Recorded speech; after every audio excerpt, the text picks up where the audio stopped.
भगवद गीता का अध्याय 6 श्लोक 31 से 40 तक। सर्वभूत स्थितम यो मां भजीगमास्थित सर्वथा स योगी मयि वर्ते आत्मप्येन सर्वत्र समपश्यति सुख वा यदि वा दुःख स योगी परमो मतः। अर्जुन उवाच योगस्त्वया प्रोक्तः साम्येन मधुसूदन एतस्याः न पश्यामि चञ्चलत्वात् स्थितिं स्थिराम् चञ्चली हि मनः कृष्ण प्रमाति बलवद्रिम् तस्याः निग्रहं मन्ये वायोरिव सुदुष्करम्।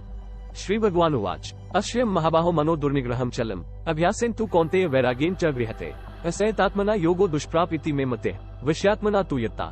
अर्जुन उवाच अयते श्रद्धयोपतो योगे चलितमानसः अप्राप्य योग संसिद्धि का गतिं कृष्ण गच्छति कच्चिनो भयविभ्रष्टश्चिना भ्रमिव नश्यति अप्रतिष्ठो महाबाहो विमोहो ब्रह्मणः पथि।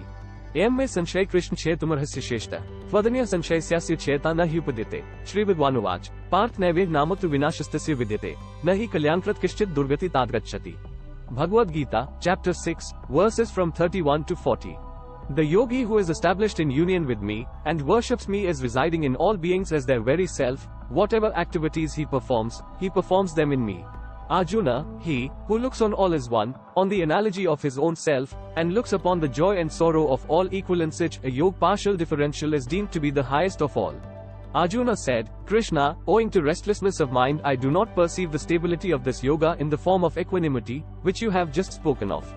For, Krishna, the mind is very unsteady, turbulent, tenacious and powerful. Therefore, I consider it as difficult to control as the wind. Shri Bhagavan said, the mind is restless no doubt, and difficult to curb, Arjuna, but it can be brought under control by repeated practice of meditation, and by the exercise of this passion, O son of Kunti. Yoga is difficult of achievement by one whose mind is not subdued by him. However, who has the mind under control, and is ceaselessly striving, it can be easily attained through practice. Such is my conviction.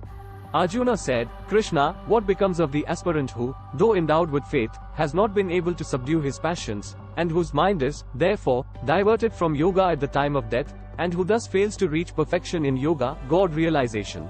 Krishna, swerved from the path leading to God realization and without anything to stand upon, is he not lost like the scattered cloud, deprived of both God realization and heavenly enjoyment? Krishna, only you are capable to remove this doubt of mine completely. For none other than you can dispel this doubt. Shri Bhagavan said, Arjuna, there is no fall for him either here or hereafter.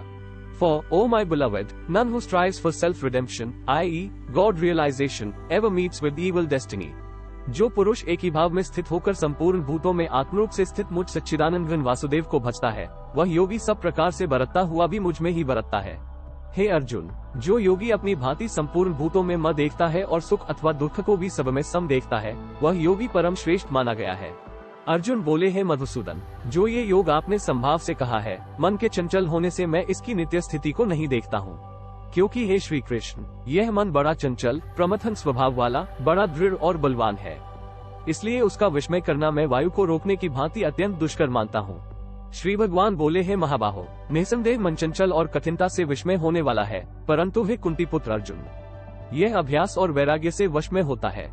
जिसका मन वश में किया हुआ नहीं है, ऐसे पुरुष द्वारा योग दुष्प्राप्य है, और वश में किए हुए मन वाले प्रयत्नशील पुरुष द्वारा साधन से उसका प्राप्त होना सहज है, यह मेरा मत है। अर्जुन बोले, हे श्री कृष्ण, जो योग में श्रद्धा रखने वाला है किंतु संयमी नहीं है, इस कारण जिसका मन अंतकाल में योग से विचलित हो गया है, ऐसा साधक योग की सिद्धि को अर्थात भगवत साक्षात्कार को न प्राप्त होकर किस गति को प्राप्त होता है?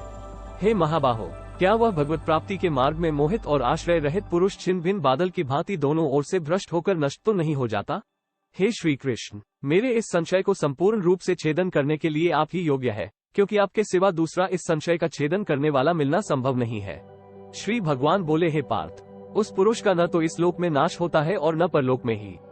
क्योंकि हे प्यारे, आत्मोद्धार के लिए अर्थात भगवत प्राप्ति के लिए कर्म करने वाला कोई भी मनुष्य दुर्गति को प्राप्त नहीं होता। इससे आगे के श्लोक अगले भाग में। Thanks for watching. Like, share and subscribe.